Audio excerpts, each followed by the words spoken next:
Julius Caesar's conquest of Gaul seemed a swift march of Roman dominance, but the reality was a multi-year nightmare against a highly adaptable, evolving enemy. By 57 BCE, word of Rome's creeping expansion had reached the Belgae, a fierce northern tribal confederacy. Fearing they would be next, these tribes formed a massive, unified front to block the legions from advancing further. Caesar didn't wait to be attacked. He immediately levied 2 fresh legions in Italy and force-marched his army straight into hostile territory, arriving weeks before the Belgae expected him. This lightning-fast, highly aggressive response shattered the initial coalition. But this early success planted a dangerous seed in the minds of the Roman commanders, a growing hubris that their mighty Roman war machine was simply untouchable. At the River Sambre, tens of thousands of nervi burst from the tree line before scattered Romans could form up. The ambush fractured the lines into desperate combat. But extreme drilling paid off. The 9th and 10th legions pushed back the flank, stabilizing the formation. What should have been a guaranteed massacre ended with the near-total annihilation of the nervi. The legions had survived the ambush entirely on their raw grit and military discipline, which only reinforced Caesar's dangerous belief that his army could handle whatever Gaul threw at them. The geographic challenges shifted wildly the following year, in 56 BCE. On the Atlantic coast, the Romans encountered the Veneti, a seafaring tribe commanding massive, wind-powered ships built of thick oak. The standard Roman galleys were sitting too low in the water. The legions couldn't ram the heavy wooden hulls, and they couldn't throw their javelins high enough to reach the decks. This diagram illustrates Caesar's engineering solution to the height mismatch. The Romans attached sharp iron hooks to long poles.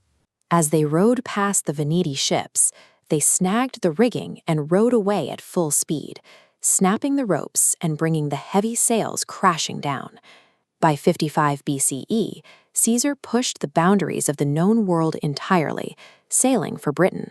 But as they approached the imposing white cliffs, they found the shoreline guarded by chariot-riding Britons, and the water too deep for the heavily armored Roman transports to land. The invasion stalled until the standard-bearer of the 10th Legion made a desperate move. He grabbed the Golden Eagle, leaped into the crashing surf, and charged the beach alone. Unwilling to suffer the ultimate disgrace of losing their standard, the paralyzed troops finally plunged into the water after him.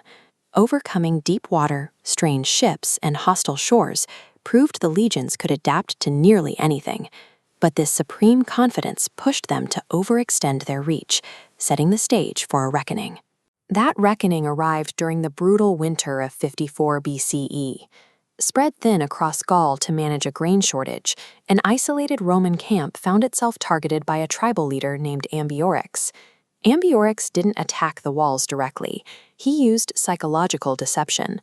Playing the role of a reluctant ally, he warned the Roman commanders, Sabinus and Cotta, that a massive Germanic force was coming, tricking them into abandoning their fortifications to seek safety elsewhere. It was a trap. As the heavily encumbered Roman column marched into a long, narrow valley, Ambiorix's forces struck. The legions were encircled in the woods, unable to maneuver or fall back, and the Gauls systematically picked them apart from a distance. In the final, desperate moments of the slaughter, a standard-bearer named Patricidius fought his way back to the camp. Completely overpowered, he hurled the eagle over the ramparts to keep it out of enemy hands, just before he was cut down. Thousands of Roman soldiers perished. This catastrophic defeat shattered the aura of Roman invincibility. It proved to all of Gaul that the legions could bleed, and it triggered the massive, unified rebellion Caesar had spent years trying to prevent. In 52 BCE, that rebellion found its leader, Vercingetorix.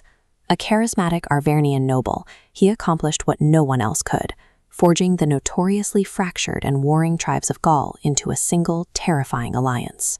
Vercingetorix knew that tribal bravery wasn't enough to beat Rome. He needed strategy. He implemented a ruthless, Roman-style hierarchy, enforcing his commands with extreme brutality, using fire, torture, and mutilation to punish deserters or anyone who hesitated. This reign of terror worked. It stripped away tribal independence and transformed a loose coalition of desperate warriors into a coordinated, professional national army capable of complex logistics. Caesar was no longer fighting a disorganized mob. He was facing his ultimate mirror image, a brilliant commander who had successfully weaponized Rome's greatest asset, extreme military discipline. This map lays out the defining showdown at Alesia. Caesar had successfully trapped Vercingetorix inside the town by building a fortified ring around it. But the Gauls turned the tables, and soon the Romans found themselves entirely encircled by a massive Gallic relief army, forcing them to build a second outward-facing wall. The siege reached its breaking point at noon. A Gallic commander named Vercingetorix identified a hidden vulnerability in the Roman outer defenses. Concentrating their forces there, the Gauls struck the weak point and shattered the perimeter, forcing the Romans to fight for their lives on two fronts simultaneously. With the lines collapsing, Caesar personally deployed his final reserves, shifting cohorts from the inner ring to plug the breach. The sheer endurance of the veteran legions held the gap just long enough for Roman cavalry to sweep around the rear, breaking the massive Gallic assault once and for all. The relief army scattered. The next day, Vercingetorix convened his final council, accepted his fate, and rode out of Alesia to surrender his arms directly at the feet of Julius Caesar.